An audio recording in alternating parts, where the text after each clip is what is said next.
Alors, après, vous dites, ces gens-là voudraient même recréer la chrétienté. Mais alors là, je suis désolé, Monseigneur, mais oui, là, franchement, ah oui, à 100%, je plaide coupable, Monseigneur, je veux recréer la chrétienté.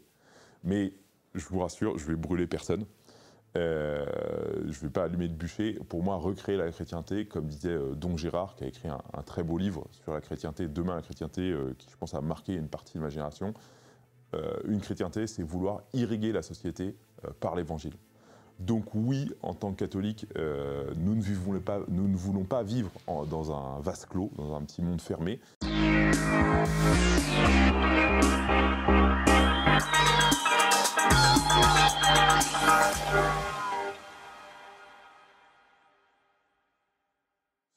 Bonjour à tous, bienvenue sur la chaîne d'Académie Chrétienne. Si je fais cette vidéo aujourd'hui, c'est par rapport à un article qu'on m'a envoyé hier, dans lequel est interviewé Monseigneur Jordi, donc à propos de la situation de la messe traditionnelle à Tours. L'article s'appelle « Messe en latin sous surveillance ». Le nombre de fidèles du rite ancien traditionnaliste a doublé en Touraine en 4 ans, c'est le nom le sous-titre de l'article, hein. Et l'archevêque, donc Monseigneur Jordi, explique être très attentif à ce qu'il se passe lors de ces messes. Je cite un passage, et cette vidéo va être une réponse un petit peu à ce passage, un commentaire. « Les conditions dictées par le pape sont assez strictes pour garder une unité de célébration, et aussi parce que nous ne sommes pas d'accord avec certaines positions politiques, notamment lorsqu'on lit le tweet du père Mathieu Raffray, figure des traditionnalistes, qui, après la mort de Jean-Marie Le Pen, parle de prophètes souvent incompris. La majorité des adeptes du rite ancien restent proches du reste de la communauté, mais il y a un noyau dur, ancré dans un choix de société qui ramène à 1950, et selon lequel il faut recréer la chrétienté.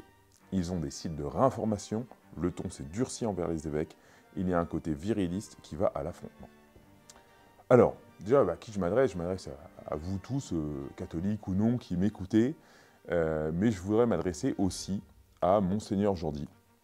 Et tout d'abord, je voudrais, moi, je ne suis rien, je suis un simple fidèle catholique.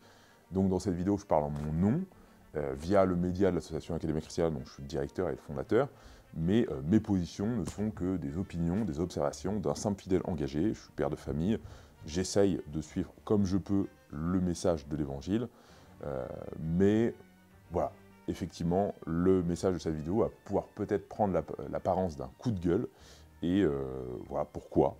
Pourquoi d'abord? Parce que tout ce que vous écrivez ici me hérisse.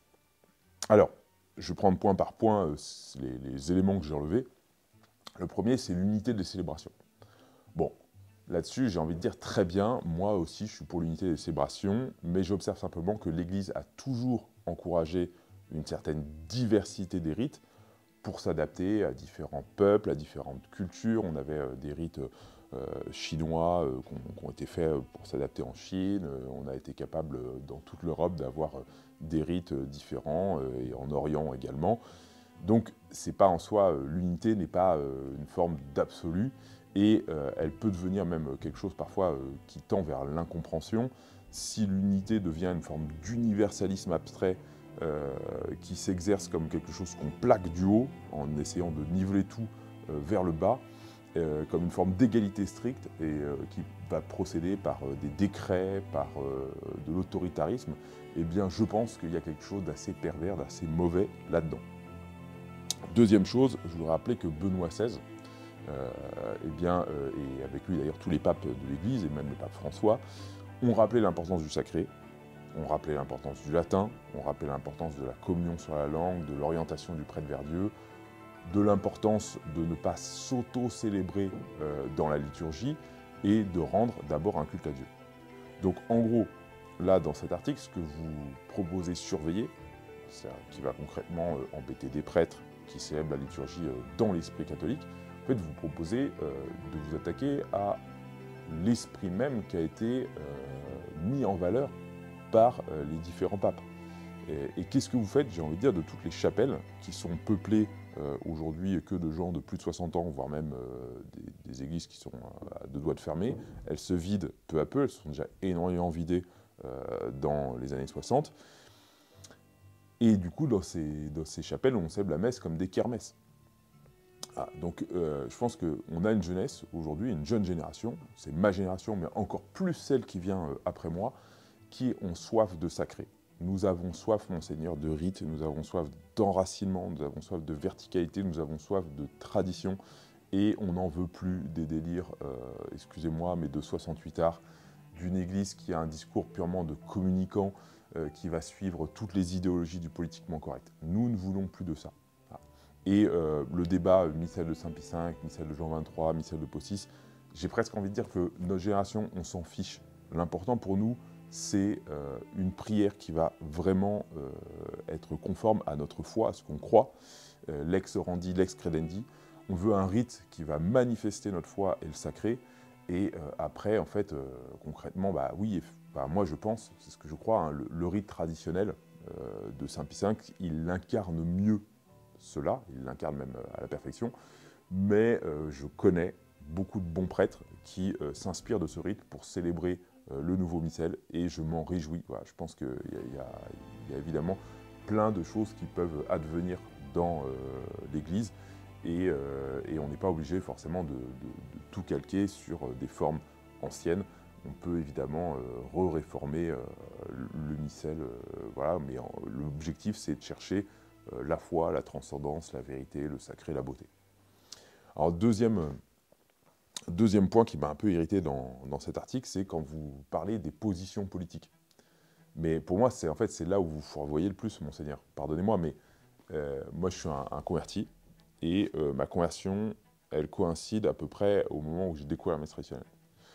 Donc j'ai 35 ans, ça fait au moins 20 ans que je vis dans des paroisses où quasiment 95%, 90% des dimanches où je suis allé à la messe pendant les 20 dernières années de ma vie, eh bien, que ce soit dans le diocèse, à la Frère Saint-Pie X, à la Frère Saint-Pierre, je n'ai jamais entendu une seule fois de ma vie un prêche politique. Jamais en 20 ans. Jamais en 20 ans, et la messe tous les dimanches. Même parfois en semaine. Et en revanche, il m'est déjà arrivé d'avoir dans d'autres paroisses, dans d'autres chapelles, des messages très politiques de la part de prêtres, et de lire même dans la presse régulièrement des messages, des consignes de vote de la part des évêques de France. J'ai connu l'époque où la conférence des évêques de France interdisait aux catholiques de voter pour Jean-Marie Le Pen. Le seul homme politique qui s'opposait à l'IVG, c'était lui. Et depuis que sa fille Marine Le Pen a levé l'opposition de son parti à l'IVG, là, pour le coup, on n'entend plus beaucoup les évêques s'opposer à son parti. Alors, est-ce que c'est pas un peu curieux, Monseigneur Jordi, je vous le demande, mais moi, personnellement, partout où je suis à la messe, j'ai jamais eu une fois une consigne de vote, et jamais dans le sermon, on a parlé de politique. Combien de fois, nous, notre génération, on a été assommés par votre clergé, par votre conférence des évêques de France, pour souscrire à tous les derniers mots d'ordre absurde de l'idéologie dominante. Je pense à l'Église verte avec, j'ai entendu ça, un véridique, des quêtes pour lutter contre la précarité menstruelle. Il y a des commissions contre le nucléaire, il y a un accueil indéfectible et sans discernement de tous les migrants du monde, la tolérance envers toutes les formes de sexualité, la lutte contre le patronat, même si ce patronat est catholique. Enfin, en fait, pourquoi pas lutter contre le nucléaire? Pourquoi pas avoir un discours critique du capitalisme? J'adhère, à titre personnel, à une forme d'écologie politique comme celle qui va être pratiquée par l'éco-hameau catholique de la Bénisson Dieu. Academia Christiana, l'année dernière, a organisé un colloque sur l'écologie, donc c'est des sujets qui me parlent. Mais la question, c'est pas finalement de savoir ce que vous pensez politiquement. J'ai presque envie de dire, avec respect, que je m'en moque. C'est pas ça qui m'intéresse. En fait, quand je m'adresse à un prêtre ou à un homme de Dieu, c'est d'abord parce que je cherche un homme de Dieu. Ce que notre génération recherche dans l'Église, ce ne sont pas des consignes de vote, ce ne sont pas des mots d'ordre politiques. Nous, notre génération, nous attendons de nos prêtres, de nos pasteurs qui nous parlent de la foi, qui nous donnent un enseignement sur la foi, qui soient des modèles de vertu, de silence, de piété, et que ce soit avant tout des hommes qui nous permettent de nous rapprocher du Christ par les sacrements, par la liturgie. Pour le reste, évidemment, on est très heureux d'échanger sur vos opinions, mais en soi, encore une fois, avec tout le respect que je vous dois, vos opinions n'ont pas plus de valeur en tant qu'homme d'église que celle de n'importe quel autre homme de bonne volonté. Bienvenue sur la chaîne d'Academia Christiana. Vous êtes aujourd'hui plus de 15 000 abonnés sur YouTube, des milliers à écouter nos podcasts et à suivre nos contenus chaque semaine. Grâce à vous, nous faisons bouger les lignes, nous offrons une réflexion alternative et nous donnons la parole à des témoins d'exception. Vous êtes nombreux à nous envoyer des messages de soutien et je tiens à vous remercier du fond du cœur. Mais aujourd'hui, j'ai un message important à vous adresser. Nous avons besoin de vous. Nos contenus, nos formations, nos événements, tout cela n'existe que grâce à votre soutien. Et chers amis, nous sommes à un tournant. Les conversions explosent, la jeunesse se réveille, la quête de sens et d'enracinement n'a jamais été aussi forte. Mais face à cela, nos adversaires ne restent pas inactifs. Ils investissent des moyens colossaux pour imposer leur vision du monde. Alors nous devons répondre présent. Notre mission ? Faire rayonner l'évangile et la culture chrétienne. Former des hommes et des femmes de conviction capables de s'engager. Développer des communautés locales pour structurer la résistance et la reconstruction. Acheter et rénover un lieu qui sera une véritable ruche du bien commun. Un carrefour d'enracinement où nous pourrons bâtir, transmettre et former ensemble. Mais pour cela, nous avons besoin de vous. Comment nous aider concrètement ? Likez cette vidéo, abonnez-vous et partagez-la.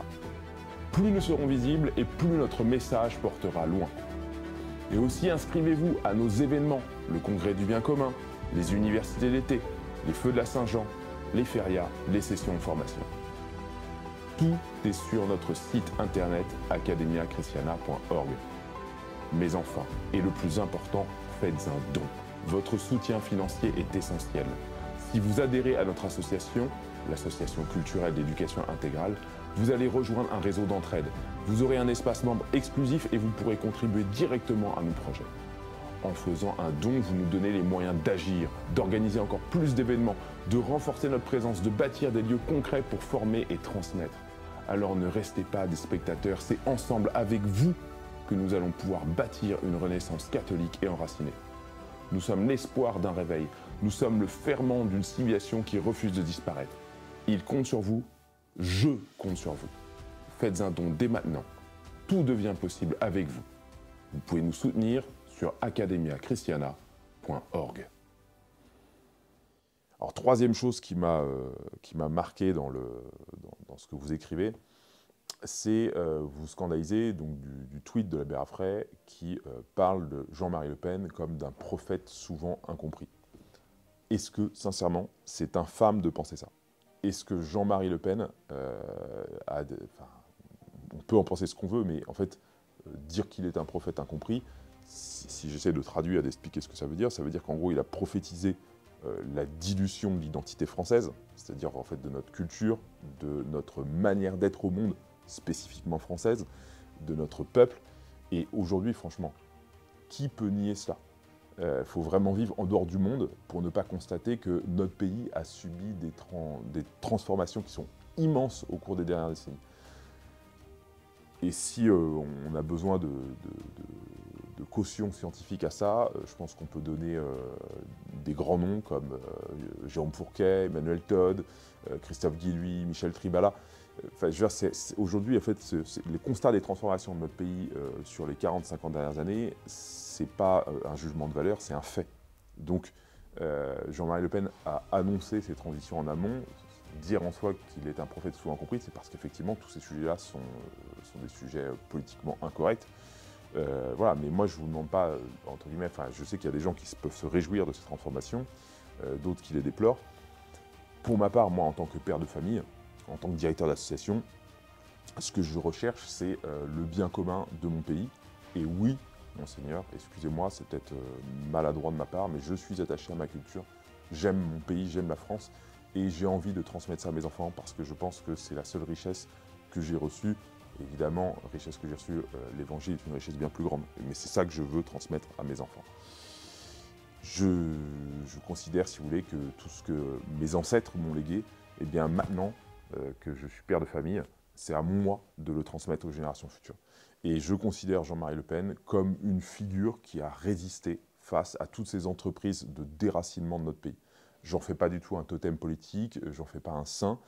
Aujourd'hui même, je ne suis pas militant, je n'ai pas ma carte au Rassemblement national.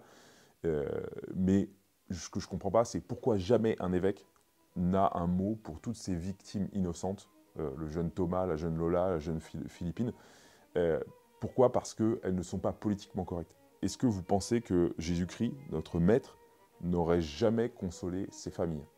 Franchement, là, c'est quelque chose qui me met un peu en colère, je dois le dire. Enfin, pas qu'un peu, d'ailleurs. Et je veux bien, encore une fois, être prêt à faire amende honorable si je me trompe. Voilà.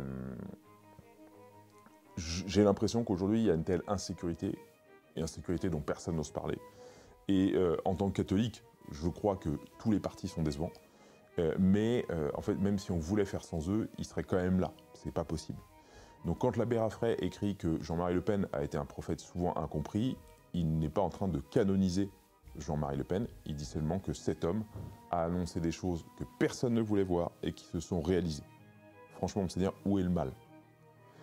Et par ailleurs, si beaucoup de jeunes suivent aujourd'hui l'abbé Raffray sur les sociaux, je ne pense pas que ce soit parce qu'ils attendent de lui des messages politiques. Je pense que d'ailleurs, ce n'est pas du tout le domaine dans lequel l'abbé Raffray est bon. Voilà, et encore une fois, c'est quelqu'un que je confesse apprécier beaucoup. Ce qu'on apprécie, je pense, chez l'abbé Raffray dans notre génération, c'est d'abord un prêtre catholique qui dit les choses. Et on peut prendre des figures comme celle de l'abbé Raffray, je pense au frère Paul Adrien, qui lui aussi rencontre un succès. Qu'est-ce qu'ils ont en commun, ces deux hommes?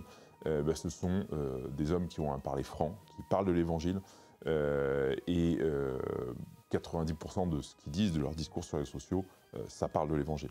Le reste, c'est pour se détendre, ça peut être d'autres sujets de société, mais des sujets de société qui finalement vont être traités à la lumière de l'évangile. Alors vous dites également que nous serions un noyau dur, enfin, ou qu'il y aurait, en tout cas parmi les gens qui aiment la messe traditionnelle, un noyau dur ancré dans des choix de société qui ramènent à 1950.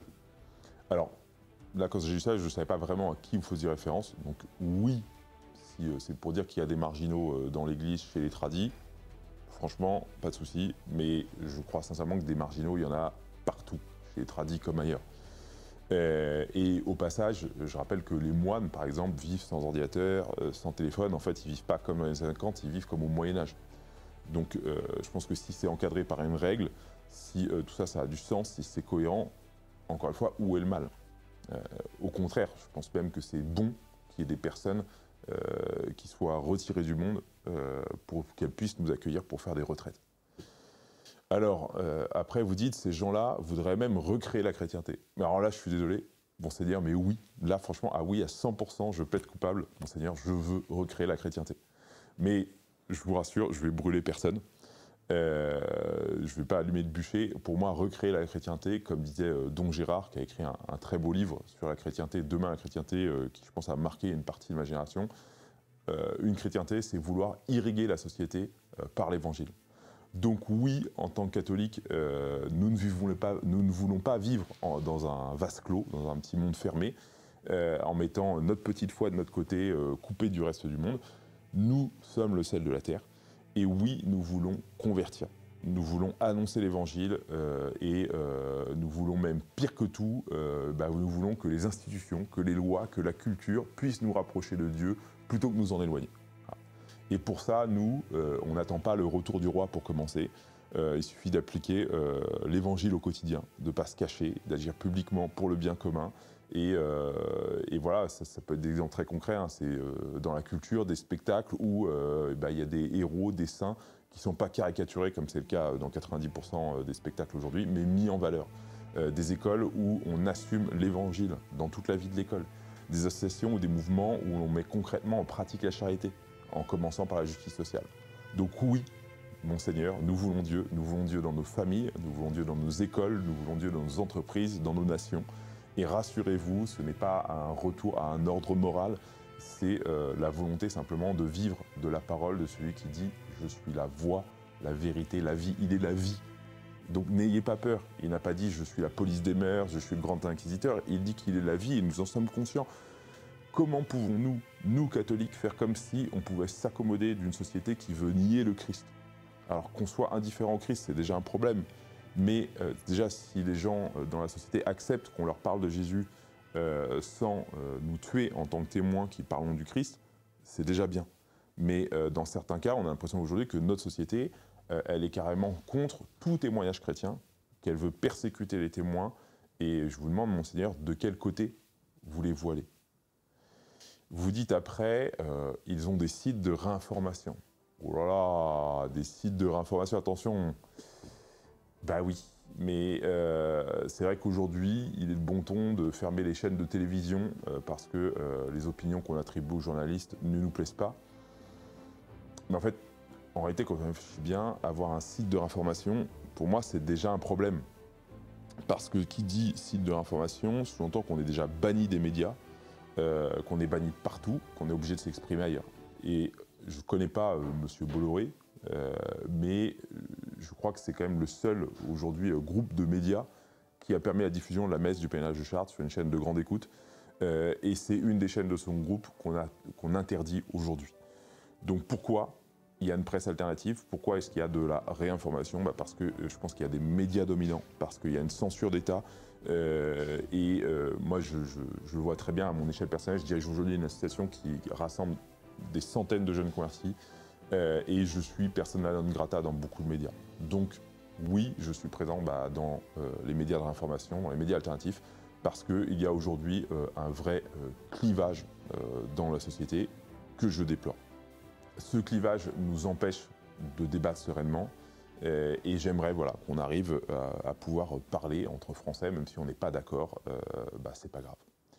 Alors après, vous nous dites que le ton s'est durci envers les évêques. Monseigneur, je vous le redis encore une fois, je respecte votre fonction, je vous tends la main pour me mettre à votre service, mais j'ai l'impression qu'on est dans un dialogue de sourds. J'ai l'impression que vous avez un parti pris, d'emblée hostile à l'égard des catholiques conservateurs ou traditionnalistes. Et Monseigneur, ça fait plus de 10 ans que je suis chef de chapitre au pèlerinage de Chartres. Je n'ai jamais rencontré un seul jeune qui m'a dit que la messe de Paul VI n'était pas valide, ni même encore moins un prêtre. La plupart des jeunes avec qui je marche chaque année au pèlerinage de Chartres, ils vont de temps en temps à la messe de Paul VI, mais en fait ce qu'ils cherchent, pourquoi est-ce qu'ils viennent là? C'est parce qu'ils aiment le sacré, c'est parce qu'ils aiment le latin, le silence, la beauté, la piété, le respect, la dignité. En fait, ils n'ont rien contre vous. La seule chose que ces jeunes demandent, c'est de pouvoir évangéliser, de témoigner de leur foi. Mais quelle est votre réponse à vous? Et quand je dis vous, c'est vous en général, évêques et personnes qui voulaient persécuter la messe traditionnelle. Quelle est votre réponse à vous, à cette génération? Vous, les hauts responsables dans l'Église. Votre attitude consiste à refuser en bloc la tradition comme une menace, à nous mépriser, à nous prendre comme si on était des intégristes farouches, des extrémistes politiques, nous assimiler à des gens capables de dérives sectaires. Mais je vous en prie, Monseigneur, venez à notre rencontre, venez dîner chez moi, ici, là, voir ma famille, mes enfants. Et à moins que je me trompe, je pense que nous sommes d'humbles personnes tout à fait ordinaires et normales. Je vous dis, Monseigneur, je vous invite, venez cet été à l'Académie chrétienne. Venez comme vous êtes. Nous allons vous accueillir avec respect, avec charité. Et oui, certes, il y a sans doute, de manière marginale, des imbéciles chez les tradis, des fanatiques, des fous, mais franchement, c'est minoritaire. Il y a des imbéciles partout. Et est-ce que nous pourrions nous parler plutôt que de nous opposer en nous jetant des anathèmes? Les catholiques, aujourd'hui, nous sommes une minorité et je crois que l'urgence de notre époque, c'est l'évangélisation. Donc, si on pouvait ne pas perdre de temps à se diviser, ni moi, ni personne d'autre, d'ailleurs, ne prétend devoir imposer un style unique, détenir l'entièreté de la vérité dans l'Église. La seule chose que nous demandons, c'est simplement de vivre notre foi avec le catéchisme de l'Église catholique, avec une liturgie qui est digne, qui est empreinte de sacré, et nous voulons pouvoir mettre en pratique la doctrine du Christ roi. Dernier point, je crois que vous évoquez, c'est le virilisme. Le virilisme qui va à l'affrontement. Encore une fois, Monseigneur, je vous demande de quoi parlez-vous? Est-ce que vous parlez du besoin qu'ont des jeunes hommes comme moi de pratiquer une religion virile? Encore une fois, c'est normal en fait, en tant qu'homme, d'avoir la volonté de vouloir vivre sa foi, que ce ne soit pas une religion mollassonne, tiédasse, etc. Et c'est une aspiration. Et je crois que ça dépasse les hommes. En fait, je pense qu'il y a un désir dans notre génération de fermeté dans la foi, d'avoir une doctrine qui soit compréhensible, qui soit exprimée clairement, où on ne tourne pas autour du pot. Et oui, c'est vrai, notre génération est celle qui n'a plus en face d'elle que des modèles absurdes. Moi, comme la plupart des gens de ma génération, je suis fils de parents qui se sont séparés, divorcés. On est dans une société qui est en crise. On a comme proposition de vie des métiers qui sont dénués de sens. Et contrairement à votre génération, à vous, on ne nous a même pas à nous transmis la culture française. Alors oui, ceux d'entre nous qui en prennent conscience de tout ce non-sens, de toute cette absurdité, eh bien ils ont soif. Ils veulent des repères et ils sont prêts à plus de radicalité. Mais qu'est-ce que c'est que la radicalité? La radicalité, étymologiquement, c'est un retour à la racine. C'est moins d'embourgeoisement, c'est moins de confort, c'est moins de tiédeur, c'est moins de respect humain. Donc, pour conclure, Monseigneur, je vous invite à venir parler à la jeunesse, je vous invite à venir cet été à notre université, à venir marcher à Chartres, à venir chez moi, dîner dans mon foyer. Et je vous rappelle que ce que notre génération veut, ce n'est pas la rupture, mais le dialogue. Nous avons besoin de figures paternelles pour nous transmettre la sagesse et l'expérience. Alors Monseigneur, pour conclure cette vidéo un peu coup de gueule, je vous demande de me bénir, de bénir nos œuvres. Je me confie à votre prière et moi aussi je prie humblement pour votre mission d'évêque. J'espère à bientôt, Monseigneur. Je vous remercie à tous de m'avoir écouté et je vous prie, pas hésiter à partager cette vidéo.